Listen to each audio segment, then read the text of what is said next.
আজ 10 বছর পর রাজামশাই আমাকে খাট সাজিয়ে রাখতে বললেন। আজ আমার ফুল সজ্জা। বড় রানী বিছানা ছাড়ো, আমি ছোট রানীকে বিয়ে করে এনেছি। রাজামশাই, তুমি একটা রাক্ষসিনীকে রানী করে আনলে। দাঁড়াও, বড় রানী ছোট রানীকে রাক্ষসিনী বলার অপরাধে আজ থেকে তুমি এ বাড়ির চাকরানী হয়ে থাকবে। যাও, বেরিয়ে যাও।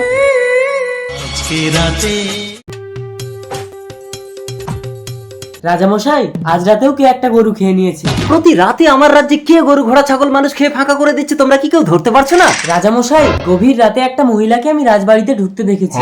রাজামশাই, তাহলে বড় রানী রাক্ষসিনী। ভাই, বড় রানীকে নিচে কাটা উপরে কাটা দিয়ে মাটি ঘুরে পুঁতে দাও।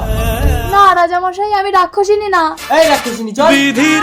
সেপাই, আমাকে প্রাণ ভিক্ষে দাও। আজ রাতে চুপি চুপি আমাকে রাজার ঘরে ঢুকিয়ে দাও।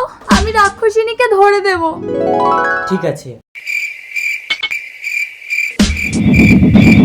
রাত 12টা বাজে, যাই একটা মানুষ খেয়ে আসি। দরজা বন্ধ। তুই আমাকে ধরে ফেলেছিস, তাহলে এবার তোকে খাবো। ওরে রাক্ষসিনী, তোর জন্য আমি আমার বড় রানীকে নিচে কাটা উপরে কাটা দিয়ে পুঁতে দিয়েছি। সেপাই, বড় রানী হাজির। সেপাই, এই রাক্ষসিনীকে নিচে কাটা উপরে কাটা দিয়ে মাটি ঘুরে পুঁতে দাও। চল রাক্ষসিনী। নিয়ে যাও ওকে। বড় রানী राजा को रानी से